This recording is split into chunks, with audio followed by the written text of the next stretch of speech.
Hey everybody, welcome back to another film of the week. Hope you guys have been enjoying the content on the channel as of late. So as you can tell, we're in my living room once again. Just got done watching this, so I just figured just to record my thoughts on this. And I'll be brief because I don't have much to say on this really, just pretty straightforward thoughts really. So with the release of the follow-up to Beetlejuice, Beetlejuice, as the sequel is titled, I figured to revisit the original film and to give my thoughts on it, and just with the release of the sequel, which I have no interest in seeing. I was curious enough to see the original again just to see my thoughts on it, but yeah, I'm not really interested in seeing the sequel. And I've heard much great things coming out of it, kind of mediocre things. But we're going to be discussing the original Beetlejuice, which was directed by Tim Burton, released in 1988, a year before his version of Batman would come out.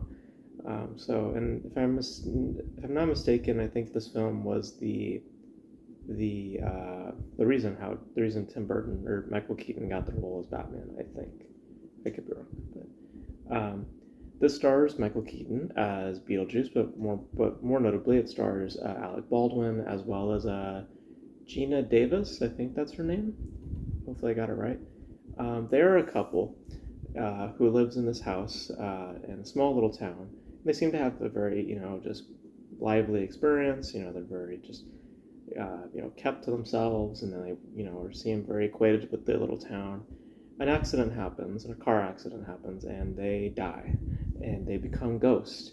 And they're having trouble being ghosts. They don't really know how to scare and how to really keep things the way they are. As a new family comes into the picture, comes into their home, Catherine O'Hara, as well as Winona Ryder, as well as a couple of other players here and there, and they're trying their best to scare them off, but they're not good. They're just brand new at this sort of thing. So they have two options left: either perfect their craft, or they can call on a quote-unquote professional in the form of Beetlejuice, who's played by Michael Keaton, who is a bit of a rogue. He's a very mischievous, womanizing type figure, and he's also pretty damn good at the artistry, we'll say, of ghostly type endeavor.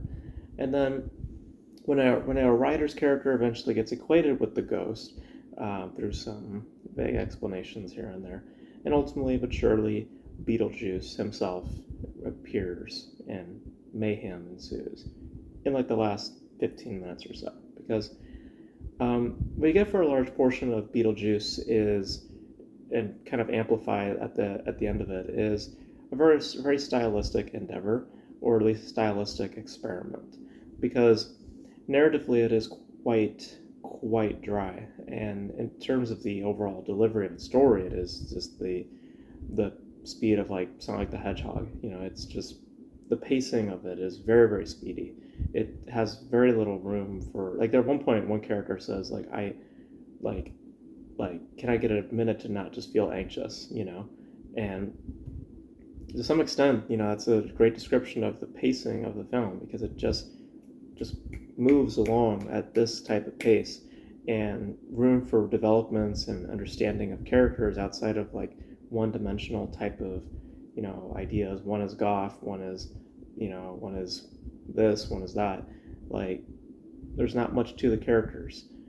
Performance-wise, it's okay. Michael Keaton's fine. I don't find the performance to be completely charismatic, to be honest. I feel it's a little too hammed up for my taste, and to some extent the style itself is a bit too hammed up. It's very cartoony, and I understand to some measure that's Tim Burton, generally speaking, as an artist, but I just feel it's a little too much for me. I feel like a little bit more, I wouldn't say sincerity, but just a little bit more of I guess you could say some sincerity would have balanced out a lot of the exaggerated qualities, and rather devolving into that of a cartoon. And just to kind of ultimately finding excuses for that style to take place. Like, there's just lots of obnoxious tricks and stuff that happens for the sake of it just existing. not for the narrative understanding or for the building of a foundation or developing characters or understanding the world more or less. It's just to amplify that style like 10 times more. And I mean, just to say real quick, I mean, the style itself is entertaining to look at. Not to say that the style is without any merit on its own. I mean, there is some charisma and there is some, some some real potential if there was a marriage and narrative. Um, but the problem with Beetlejuice is just to do with really, if my memory serves, with Tim Burton, the filmmaking itself, with Tim Burton as the artist in the background. It's it's just more concerned with pizzazz and more just doing things and less to do with explaining them or giving us a more rudimentary understanding, an underbelly to the characters or the developments. And I mean, thematically speaking, it's also very on the nose. I mean, it's of course about greed and about profitability, people concerning themselves with, making a buck off of things, exploiting things for entertainment. Those sort of ideas are very, very upfront because of that style being so obnoxious and so expressive. Um, but it just really flies by, and it doesn't really do much for me outside of for just again stylistically. It's more stylistically concerned than anything else, and I don't think that really served much of a story in my book. I mean, there is a story, but it's not inherently funny in terms of its delivery. I feel it's either too dry or it's just not acted in a way that promotes stronger laughter, because by concept it definitely can be funny. These ideas of people like dying and they have no idea how to be ghosts, that can be really, really funny, but it doesn't stick for me. It doesn't get funny. Maybe at one point here and there, because of what that style does, because of just some exaggerative looks or the prosthetics, like stuff like that. Sometimes just the manner of the prosthetics, like how the real alive people, interact with with the dead things and they don't see them. Like sometimes stuff like that can be humorous, but it's a chuckle. It's not a like belly laugh. I'm not like just completely like enamored, like, oh my god, this is so creative and so funny. It's just more or less like, okay, like it's stylistically interesting, but again, where's the substance? Where's the point where I go, yeah, this also has merit, you know? And I really didn't get that. I mean, I just got something that is really quick, like just like get it done, and a lot of disregard really for developments and characterizations, and a strong emphasis and concern for style. And that style, like I said, has some flavor to it, but it ultimately is in servicing of itself and not giving it to characters or other things. And it's just a very standalone element in that regard. Um, so, so it has some interesting visuals, and I could also see some inspirations from like the Addams Family, which is kind of funny now. With the sequel, there's Jenna Ortega, who has played Wednesday Addams and the new Addams Family stuff. So it's kind of funny how it comes full circle.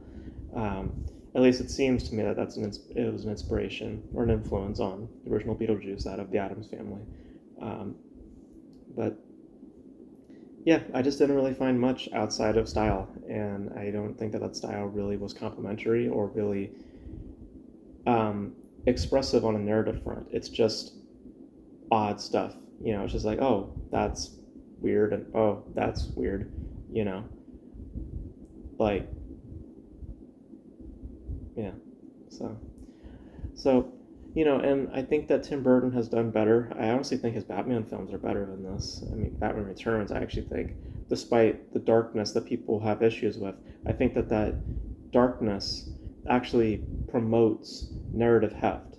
There's actually some more merit within that darkness, and his concern is not really. I mean, that's his filmmaking always lends itself to style, regardless. It's always going to be a very stylistic approach when it comes to Tim Burton, but at least within that style, there's a concern for storytelling and a concern for characterizations and all that. And Batman Returns, I felt like did that so much more compared to something, or even with something like Edward Scissorhands, where I feel like I got a lot of characterization out of Johnny Depp's character. With this, I just felt like I got a lot of jokes and a lot of just absurdity, and again falls into the vein of just style and not at all really substance.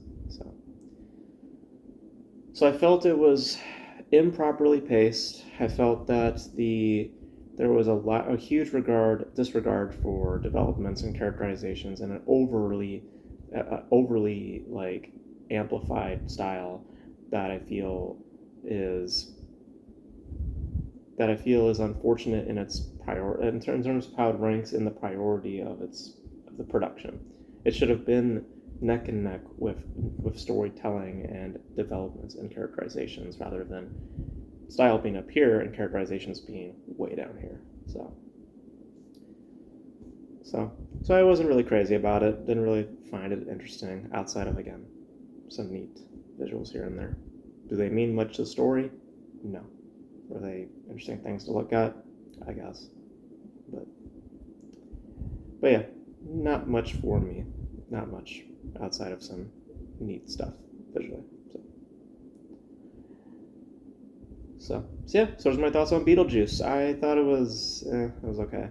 Nothing. It's not terrible, but it definitely doesn't have a value outside of aesthetic. I mean, there's really not much of a story outside of just, again, boiling down to a certain thematic concept, but it doesn't birth that out to all the characters or really give them much room to really flesh themselves out. I just feel like there's a lot of minor developments outside of a concept that has all the potential to be so expressive and so narratively, thick, but in the desire of the filmmaking, it is more stylistic and way more favoring in just flaunting its style than concerning itself with substance or anything else. And that's really unfortunate. But you guys, what are your thoughts on Beetlejuice? If you guys have seen it, your thoughts on Tim Burton as a filmmaker, and if you guys have seen the sequel, Beetlejuice. I mean, is the third one going to just be Beetlejuice? Is they just going to say Beetlejuice 3 times, and the third, if they do a third film? I mean, seems like it. It seems like that's probably where they're going to go. But you guys know your thoughts in the comment section below on all things Beetlejuice and Tim Burton. And that's going to be it for this video, guys. Thank you guys for tuning in. And until then, I will catch you guys in the next video. Bye.